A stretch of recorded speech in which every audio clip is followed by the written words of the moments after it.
Jared Polin, FroKnowsPhoto.com, and it's time for the Raw Edit of the Week number 70, and it's brought to you by Allen's Camera, your place to get Nikon, Canon, Sony, whatever you are looking for, they've got it. Check them out, allenscamera.com. Been there since day one for me, for this website, so thank you guys there at Allen's Camera. So we're going to talk about this file, which is Raw Edit 70. Then we're going to see Adam and my edit from Raw Edit of the Week 69, followed by your Raw Edits of the Week 69, which there were some very interesting ones in there. So last week I called for, or 2 weeks ago I called for you guys to send in your RAW files, and I got a ton of them in, and this one caught my eye. But before I jump into this, please send in your RAW files that can be edited or that are interesting and you would like to see what other people would do with them. Be sure to put in your RAW edit next to it. So put in your RAW edit, send the RAW file, as well as your full-res JPEG so we can compare it to Adam and my edit. Please send it to FroKnowsPhoto@gmail.com. So here we have this photo. It's taken 1/750th of a second, f6.7, ISO 200, 90 millimeters with a 70 to 200 2.8 with the D7000. Now what's curious about this is it may be in program mode to hit 6.7 and to hit 1/750th of a second may mean that it was in program mode. But this file holds a lot of potential for a lot of you guys out there to give an interesting raw edit. I think there are so many different ways that this can go, whether it's a toned image or an angry sky or an happy sky, or will it be cropped or won't it be cropped, or what's going on. I think this is going to be a really strong file for you guys to play with. There's a lot of things that can be done to it, especially just changing colors very simply here in Lightroom, or however you want to change them. You know, just by going to develop mode, module, and let's just hit some buttons here. And we're just doing weird stuff. I'm not even looking. Yeah, whatever. I'm just playing around. I'm just clicking. And I know some of you are like, yeah, you just always click. But look what you can do with this. Let's see what you're going to come up with for this RAW file, which is RAW File of the Week number 70. Please name the file FroKnowsPhoto Raw Edit number 70. Please put it in the FroKnowsPhoto forum, because that is where I pick your raw edits of the week from. You can always put it on Facebook, Pinterest, Google+. It's great to see you guys posting them so that everybody shares it. And if you would like to make a screen flow, be sure to go ahead and make a screen flow and make it a video response to this video. So here it is, Raw Edit of the Week number 70. You can download it from FroKnowsPhoto.com. And coming up right now are Adam's and my edits, followed by your edits of the week for number 69.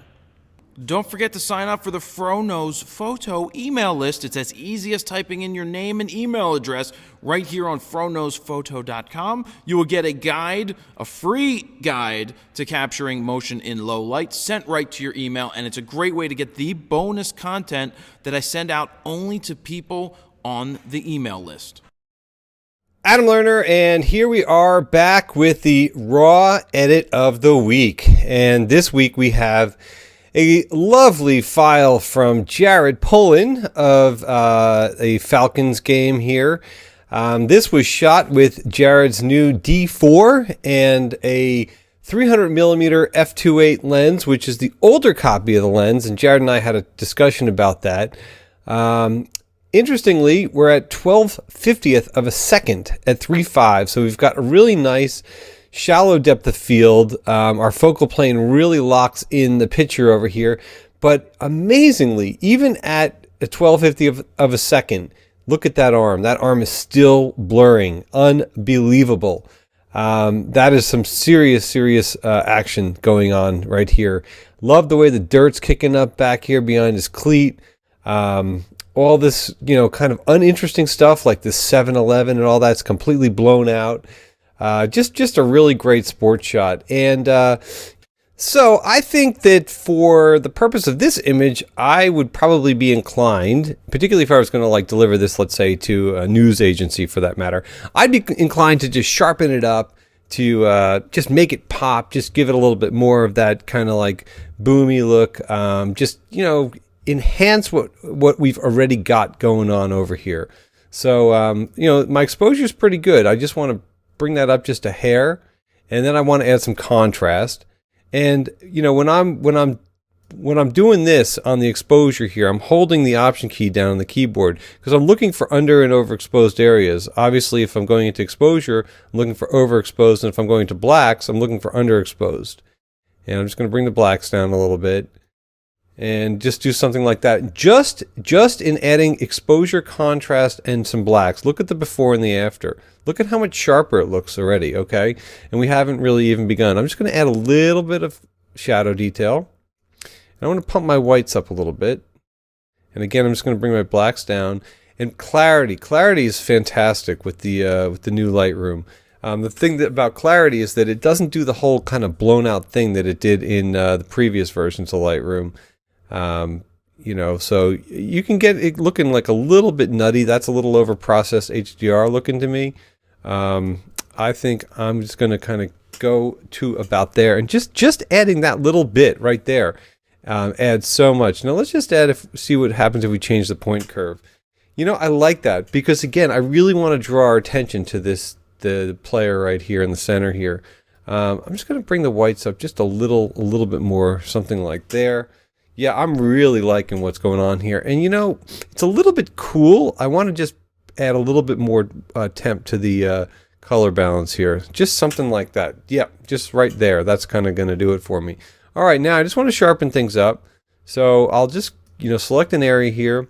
It's going to bring the sharpening up to a certain point, maybe about there. And let's bring masking up. And we're holding down the Option key. And I'm bringing it up because I only want to sharpen the edge detail and I don't necessarily want to sharpen the textures. All right. Wow. Look at the difference here. Look at the before and after. I mean, obviously before, this was a nice capture, but unbelievably soft considering how some sharpening can really add to this. Now, what actually might be cool with this is maybe to add a little bit of post-crop vignetting. So I'm just going to grab it. I'm just going to pull the amount down a little bit here. And this again will just draw our eye more in toward the picture. Let's see. Changing all this to the midpoint. Something like that. And I'm just going to feather it in over here. Somewhere around right there. Something like that. Now, oftentimes when you vignette it kind of darkens the image a little bit. So I'm just going to grab the exposure. I'm just going to grab the exposure here and just pop it up just a touch. Something like that. All right, so let's look at the before and let's look at the after. And to me, that's like such a huge difference. Just maybe a little shadow detail, a little bit extra in there, something like that. Yeah, you know, I'm pretty happy with that. I mean, we could go crazy, you know, we could add some saturation on the greens, you know, and just give it like a really kind of a wild look like that. You know, you could add some yellows to it because, you know, you've got like the dirt here. So, you know, you add some yellows and some oranges like that. Luminance, you could do the same thing. You know, just bring this down or you could bring it up, you know, depending on what you're going for here. You know, same thing with the greens. You know, you could really lighten the field or you could really darken the field depending on what you want to do. I like darkening it a little bit because, again, it draws you more into the picture over here. So, you know what? I think I'm going to leave the image like this. I think it has a lot of punch to it. I like the color balance. I like the white balance. I love the action here. I mean, the shape that's going on is just fantastic. And let's go off and see what Jared's got. So now it's my turn to edit this D4 file from my D4. And right now it came into the program a little on the flat side, but that's normal because it's the raw file. And I want to bump this up. I want to boomify it because that's what I do. Just that little bit right there, and that's what I do a lot, is bumping that contrast. Really takes the image from flat to dimensional. And that's what I look for, just making that little tweak. I don't want to go too far with the exposure. I'm actually pretty happy with where it is, being that it was a little overcast when I was shooting. Now the new shadow slider is pretty strong. Look what it's doing to the face. We see that the face is coming in, but you see if you go too far, you see what happens to the jersey and all of that? So I'm just going to go a little bit just to get a little bit into the face. Let's see what our white does here. It brightens it up just a little bit more. Highlights. I don't want to go too far with those if I do touch them at all. I'm actually going to pull back slightly. And watch what the clarity slider now does here in Lightroom 4. It really tightens it up. And I don't want to go that far. I want to go 10 because it looked like it was a little too much. So far it looks really nice and sharp. The color may be a little too green for me, so I'm going to try to pump in a little bit of magenta, but I don't want it to go too far. Like that starts to go too far. Let me take it back to where it was. It's a little too green. Just going to go to there. Let's see what our yellow slider takes us to. Warm it up a little bit. We got that. What does a black and white look like? I'll do one black and white also just to see what I can do. Now, I would have loved to have gotten more reach out of this. I was using the 300-2.8.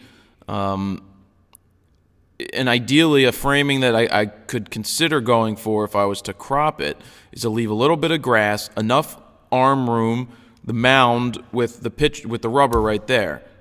Would be more something like this. So I'm going to go with this just because this is educational purposes. I would love to have had like a 400-2.8 on there. That's why a lot of sports shooters shoot with really tight lenses. They shoot with 600 f4s so that they can really isolate the subject and get in there tight for those shots. So I'm going to go with this for the color, and I'm going to do it again with the black and white. As you see, I haven't really touched the black slider. That's because it slides this way now, but I feel that I don't really need it as much. I want more contrast. A little bit more contrast instead of the black slider. Just a little bit. Let's go with just a little bit here.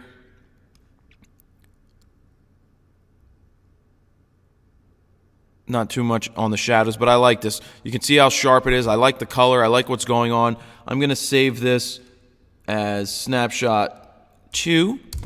Now I'm going to go to black and white, and let's totally do this the Boomify way.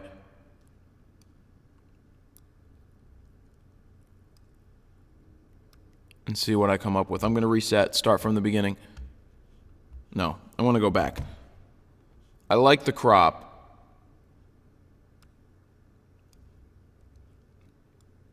I'm just going to play with this, see what I get. I want to get what I like to do in my black and whites is a separation of the whites and the blacks, not so much of the grays in between. That's not my favorite thing to have.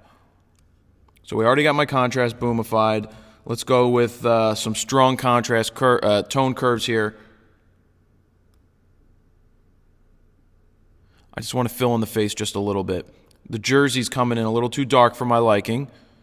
Fill that in. Use the shadow slider. Boom. Don't want to go too far on the white, but that's looking good. We still have the detail in the pants. Right here on the clarity. Let's go with the temperature a little bit and see what we can do. Awesome. Coming into the face. Still have my general sharpening. Still nice and sharp, even though it's cropped slightly. And there we have the black and white so far. Let's see what black levels do a little more. Yeah, see, I'm not losing anything in the face by doing it a little bit. Going there a little bit. I like the feel of this. Let me pull back on the highlights again. That's over highlights. That's unders. I like that. Pull back on the white again, just to see what it looks like. And I'm going to go with that for my black and white. So we're just going to call this BW for my black and white. There's my black and white. There's my color.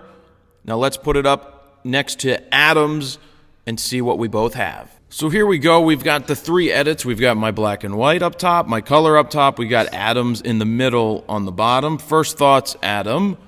I like my color better than your color. I think it's got more boomification, as you would say. And it just I don't know, maybe it just pops a little bit more. They're very close. They're very close. I just think that it's just a little bit. This one goes to 11. I think the vignetting maybe also might have helped. I see that you've done a little bit of a crop, and I can understand why. I mean, the tops of those buildings and the 7-Eleven is a little bit distracting, but, you know, I kind of liked that. I even mentioned that in my video. I liked the contextual element letting you know that this is a city field, that this is not some countrified thing or some big stadium type of shoot. This is a city field. It's taking place in kind of an urban environment to some degree, or maybe suburban environment. I liked that information.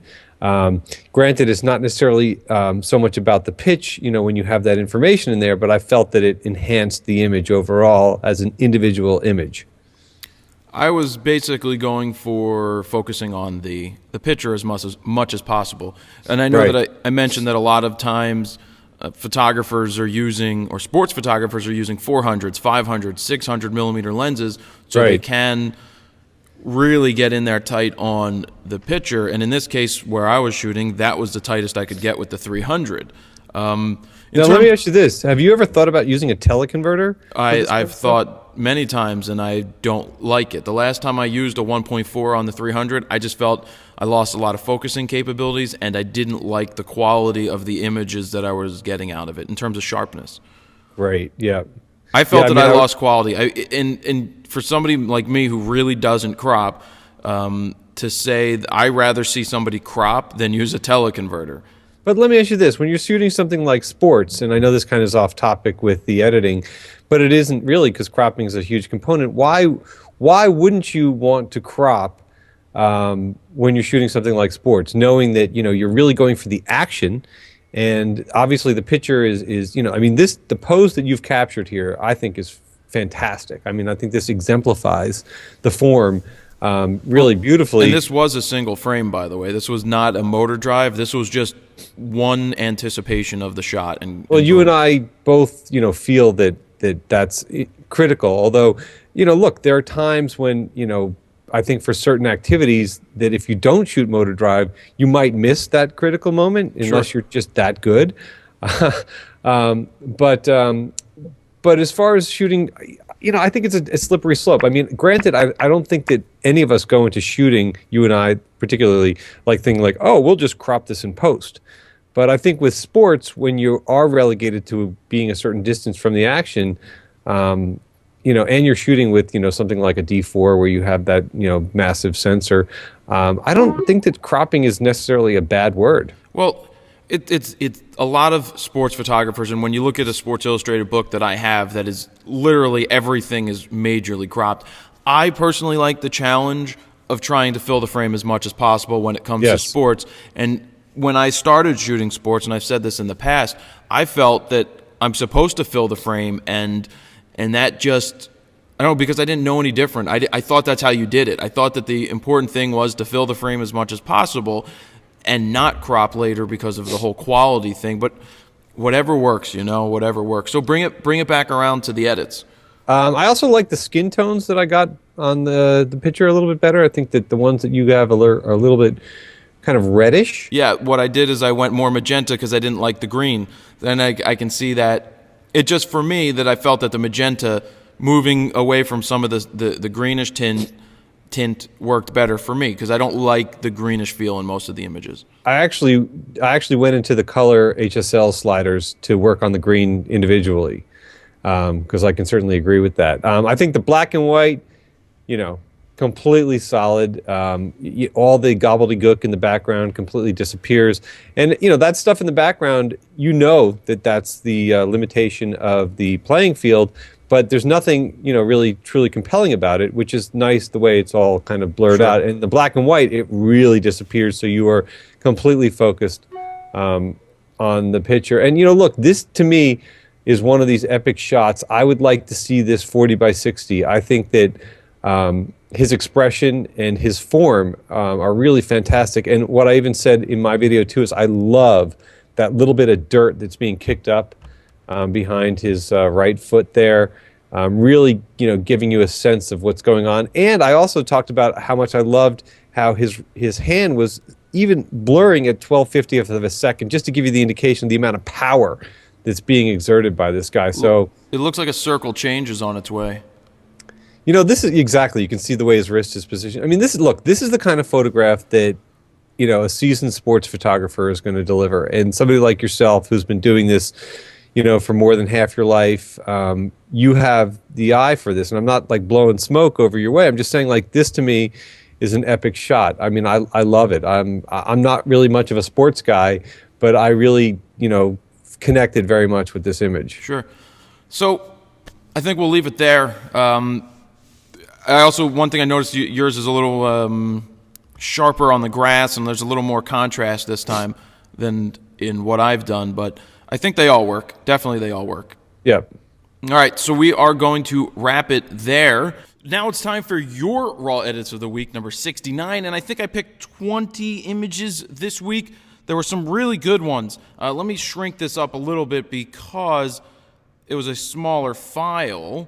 So here we go. I like the color in this file. I believe it's cropped slightly, and I don't mind that in this case, but I do like the colors. I like how he's popping. I like the whites are white, the face, the skin tones, and everything looks good. So I like this. That's why I picked it. The grass looks nice and vibrant. I thought this was a cool pulled back file. I like the tones here. I like the crop a lot. It gets rid of the distractions in the background, which is the 7-Eleven and all those colors. But I do like the feel of this old school, old world type of 1960s-ish type edit. That's really strong. Nice job right there. This is a very nice crop, but where you need to be careful is when you're dodging the face, because now it just looks a little too fake because of the way that there's supposed to be a shadow under his face. Right here from the hat, there's supposed to be a shadow there, and being that they took the shadow out of there, it makes it look awkward. I still like the crop. I like most of the edit except for what they did with the face there. Sports Illustrated, cool looking cover. Again, cockeyed shots kind of ruin it for me, but if I'm looking beyond that, very solid edit, nice crop. I see why the Sports Illustrated photographers crop everything and why sports photography crop a lot, because it's very difficult to get a shot like this unless you've got all that gear sitting there and you're just doing it. I still rather try to do it with the gear than the crop, but you can see how amazing the file is from the D4 that is holding up to such a large crop. Nice job, except for the tilt. Nice, strong black and white. I like the feel of it. I like the tone of the face. I almost said I like the angle of the photo. It's a nice photo, I must say. But I like the edit. Nice job with the edit. Me jumping. Very nice. I like it. Taken from Raw Edit of the Week 68 and bringing it into Raw 69. Nice job. Very solid black and white edit right here. This is killer. See how they kept the shadow under the face? Awesome. Solid black and white. Great tones. Love the dirt flying. Love the crop. Really nice job here. Like the tone a ton. This is one of my favorite edits this week. I like this edit just as much. A little too tight on the crop. Could have moved slightly this way so that so it's not so tight over here, less tight over there. I like the fact that they pulled all the color out but left the color of the pitcher. Nice job. I thought this was fun, just throwing it on the background, building in the Field of Dreams type of look. It worked. Nice job cutting it out, by the way. Really nice job. Here's a Sports Illustrated cover. This is a nice crop. Very nice. The tones, I don't mind so much. I think it's a little too green for my liking, but I do like this a lot. Really creative. Like the edit. Very good on a cover. Really good. I really see why they crop stuff. It looks really good when they do that. I just don't want to get stuck in that game. I really, really, really don't. That's a personal preference of mine. Solid. Again, this is kind of similar to the first one. Has a very just straight up edit. We can see how distracting the 7-Eleven is. Personally, I'm the one that took it. I think a crop is due. I would have shot it tighter if I had a longer lens. Maybe I should have gone into the 1.4 crop mode of the D4 and seen what I would have gotten there, because my 300 would have become a 450 millimeter 2.8. Interesting thought. Never a major fan of these cockeyed shots. They just make me want to throw up because it just messes with my equilibrium. So I just wanted to show that. It just look at the angle. It's just like everything is falling off, and I feel like I'm going to fall off the seat here. I like this black and white. I like the tones. It's solid. It feels good. It looks good. Nice job. Another nice color edit. A little bit of a crop, not terribly too much, but another nice job there. I know this is, I'm going to call it HDR. It's interesting. It's cool. Now, this would have been cool with one of those really tight crops to get rid of the 7-Eleven and everything in the background. I think it's interesting. It kind of gives it that cartoony-ish, interesting look. I don't mind it. So what? It's HDR. It looks fine here. I think it would be interesting. It gives it that, like, stone, tough look.